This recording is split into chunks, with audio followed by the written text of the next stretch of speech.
Hello friends, मैं दिवाकर कुमार आप सभी का स्वागत करता हूं अपने चैनल जी के विद डीके पे। और आज हम लोग देखेंगे 18 जून का समसामयिक घटना करंट अफेयर्स। तो चलिए शुरू करते हैं तैयारी जीत की।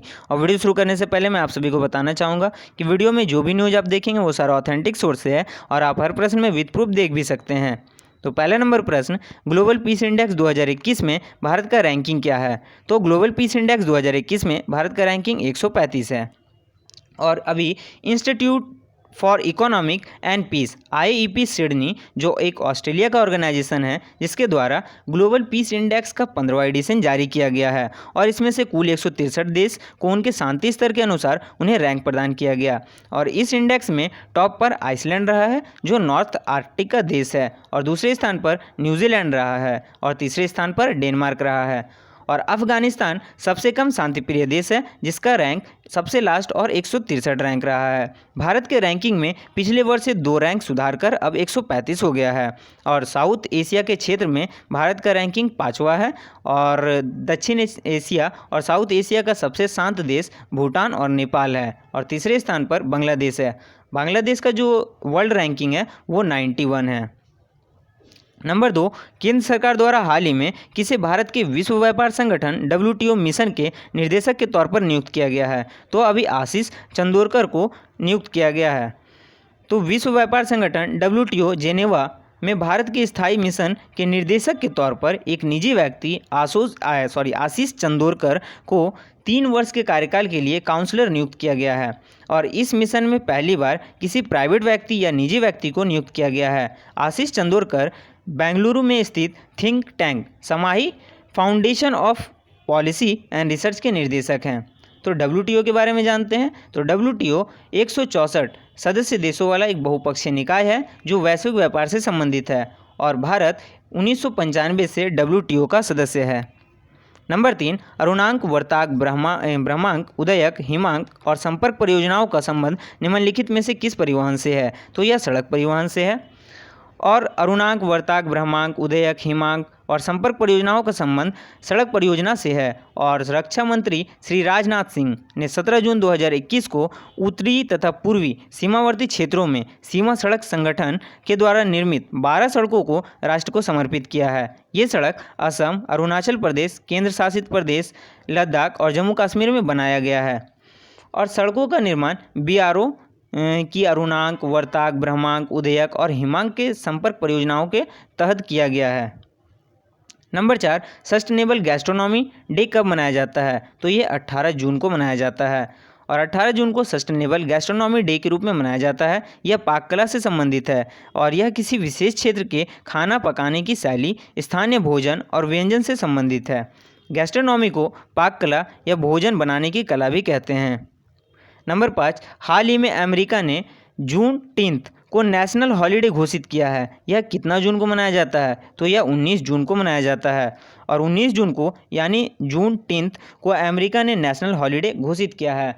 और ये क्यों मनाया जाता है जून 10? तो अमेरिका कि उत्तरी राज्यों ने दास प्रथा को लेकर लड़े गए एक गृह युद्ध में दक्षिणी राज्यों को हरा दिया था, तथा 19 जून 1865 को टेक्सास के गैल्वेस्टन में यह घोषणा किया गया कि दासता का जीवन यापन कर रहे अफ्रीकी अमेरिकी अब स्वतंत्र हैं। तभी से यह दिन जून 10 के नाम से मनाया जाने लगा। नंबर 6, वर्ल्ड कॉम्पिटिटिवनेस इंडेक्स विश्व प्रतिस्पर्धात्मकता सूचकांक 2021 में भारत का रैंक क्या है? तो इसमें भारत का 43वां रैंक है। और इस इंडेक्स को institute of management developments IMD world competitiveness centre के द्वारा जारी किया गया है। और स्विट्जरलैंड इस इंडेक्स में टॉप पर रहा है, दूसरे स्थान पर स्वीडन और तीसरे स्थान पर डेनमार्क है। और इस इंडेक्स में कुल 64 देश को शामिल किया गया है, तथा देश का मूल्यांकन समृद्धि, प्रॉस्पेरिटी एंड कॉम्पिटिटिवनेस तथा प्रतिस्पर्धा के आधार पर किया गया, और यह वार्षिक रिपोर्ट है। नंबर 7, हाल ही में 31वां नाटो का शिखर सम्मेलन 2021 किस देश में आयोजित किया गया? तो यह बेल्जियम ब्रुसेल्स में आयोजित किया गया है। और नाटो के 30 सदस्य देशों के जो भी लीडर हैं उन्होंने इस शिखर सम्मेलन में भाग लिया था। और NATO North Atlantic Treaty Organization है, और नाटो उत्तर अटलांटिक संधि संगठन एक सैन्य गठबंधन है जिसका स्थापना 4 अप्रैल 1949 में किया गया था। और इसका जो हेडक्वार्टर कहाँ किया गया था, तो वाशिंगटन डीसी यूएसए में किया गया था। इसका हेडक्वार्टर कहाँ है, तो ब्रुसेल्स में है। संगठन ने सामूहिक सुरक्षा व्यवस्था को बनाए रखने के लिए आपस में एक समझौता किया है, जिसके तहत सदस्य देश को बाहरी हमले की स्थिति में सहयोग करने के लिए ये लोग सहमत हुए हैं कि अगर कोई देश इसके सदस्य देश पर हमला करता है तो वो एक साथ उनसे लड़ेंगे।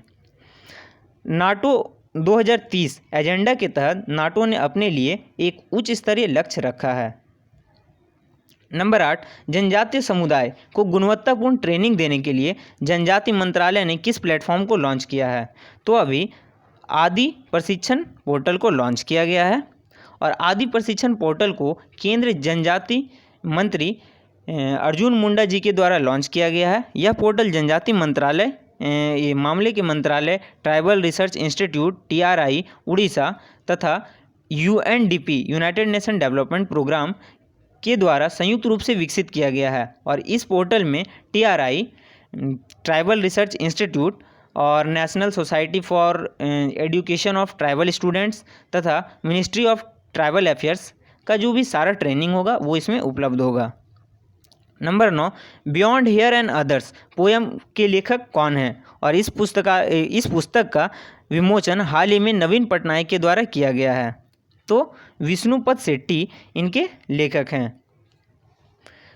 Beyond and here others poem का विमोचन उड़ीसा के CM नवीन पटनायक जी के द्वारा किया गया। इस पुस्तक में 61 कविताओं का संग्रह है और विष्णुपद शेट्टी 1995 IS बैच के एक अधिकारी हैं और ये उड़ीसा के राजस्व तथा आपदा प्रबंधन विभाग के प्रधान सचिव भी हैं और इन्होंने अभी ये बुक लिखा है और इन्हें नवीन पटनायक जी के द्वारा विमोचन किया गया है उसका।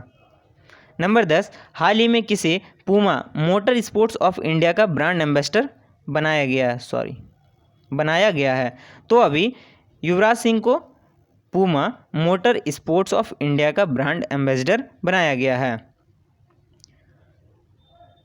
नंबर 11, हाल ही में केनेथ कोंडा का निधन हो गया। वह किस देश के पहले राष्ट्रपति थे, तो ये जाम्बिया के पहले राष्ट्रपति थे। और जाम्बिया के पहले राष्ट्रपति और आधुनिक जाम्बिया के संस्थापक डॉक्टर केनेथ डेविड कोंडा का 97 वर्ष की उम्र में निधन हो गया है 17 जून को। और कोंडा उस आंदोलन के नेता थे जिसके कारण दक्षिण अफ्रीका देश जाम्बिया में अंग्रेजों का औपनिवेशिक शासन समाप्त हुआ। 1964 में जाम्बिया के पहले लोकतांत्रिक रूप से निर्वाचित राष्ट्रपति बने थे ये, और 1964 से 1991 तक वे जाम्बिया के राष्ट्रपति बने रहे। और जाम्बिया के वर्तमान राष्ट्रपति कौन है, तो अभी एडवर्ड लुंग्स जो अभी के वर्तमान राष्ट्रपति हैं। इसका राजधानी कहाँ है जाम्बिया का, तो लुसाका है। मुद्रा क्या है, जाम्बियन क्वाचा है। नंबर 12, विश्व के सभी देशों के केंद्र बैंक द्वारा सरकार को सरप्लस अमाउंट ट्रांसफ़र करने के मामले में भारत किस नंबर पर है, तो भारत अभी दूसरे नंबर पर है। और वित्त वर्ष 2020-21 में सरकार को सरप्लस अमाउंट ट्रांसफ़र करने के मामले में भारत का जो RBI है वो दूसरे स्थान पर है। RBI ने भारत सरकार को 99,122 करोड़ रुपया का सरप्लस ट्रांसफ़र किया है जो GDP का 0.44% है। वहीं तुर्की के केंद्र बैंक ने सरकार को सरप्लस अमाउंट ट्रांसफ़र किया है, वो GDP का 0.50% है। तीसरे नंबर पर मलेशिया है जिन्होंने 0.26% ट्रांसफ़र किया है। चौथे स्थान पर स्वीडन है जो 0.13%, और पाँचवें स्थान पर केनिया है जो 0.40% ट्रांसफ़र किए हैं सरकार को। RBI का आमदनी का जरिया क्या है, तो सरकारी बॉन्ड, गोल्ड पर किया गया इन्वेस्ट, विदेशी मार्केट के फॉरेक्स और बॉन्ड ट्रेडिंग होता है। RBI के बारे में जानते हैं, तो RBI की स्थापना 1 अप्रैल 1935 में कोलकाता में किया गया था। इसका हेडक्वार्टर मुंबई में है और अभी वर्तमान में इनके गवर्नर कौन है, तो शक्तिकांत दास जी इनके गवर्नर हैं। Number 13, Stockholm International Peace Research Institute SIPRI ने एक अध्ययन के अनुसार इस साल जनवरी तक भारत के पास कितने परमाणु हथियार हैं, तो SIPRI ने अभी बताया है कि भारत के पास 156 परमाणु हथियार है, जो ये जनवरी तक के लास्ट डाटा है।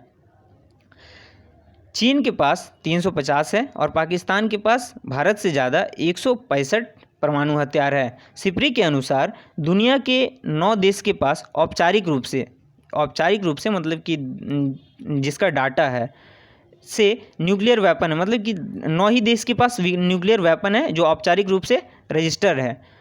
उसमें से यूएसए हैं, यूके, रूस, फ्रांस, चीन, भारत, पाकिस्तान, इजराइल और उत्तर कोरिया है। सबसे ज़्यादा जो परमाणु हथियार है वो रूस के पास है 6255, और उसके बाद यूएसए के पास है जो 5550 परमाणु हथियार है। नंबर 14, बीसीसीआई ने हाल ही में किस क्रिकेटर पर लगे आजीवन प्रतिबंध को हटा लिया है?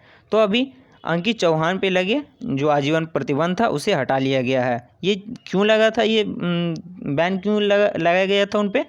तो 2013 आईपीएल के दौरान मैच फिक्सिंग का एक स्कैंडल सामने आया था जिसमें अंकित चौहान तथा श्रीशांत का नाम सामने आया था, जिनके कारण इनके ऊपर जो बैन लगा दिया गया था, और अभी बीसीसीआई ने आजीवन प्रतिबंध इन पे हटा दिया है। और बीसीसीआई के बारे में जानते हैं तो सौरभ गांगुली अभी उनके चेयरपर्सन है, हेडक्वार्टर मुंबई में है। इसका स्थापना दिसंबर 1928 में किया गया था। अभी मेंस का कोच कौन है? तो रवि शास्त्री हैं, और वुमेन्स कोच कौन है?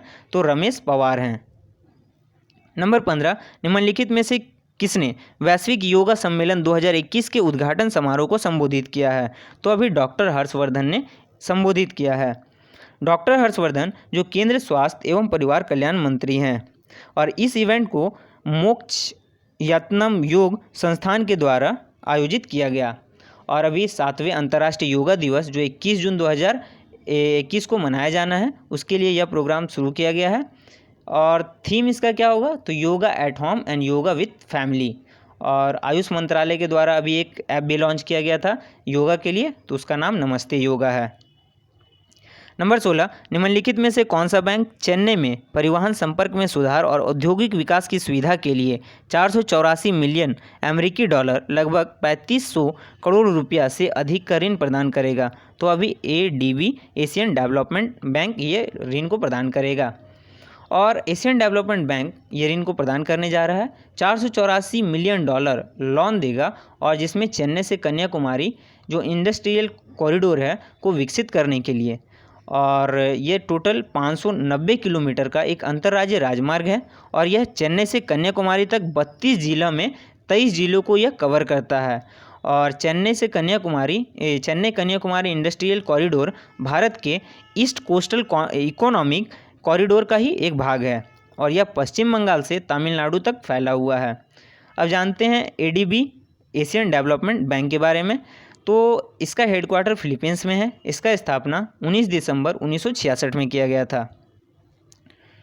तो थैंक यू, मिलते हैं अगले वीडियो में। लाइक कीजिए, शेयर कीजिए, सब्सक्राइब कीजिए। Bye, take care.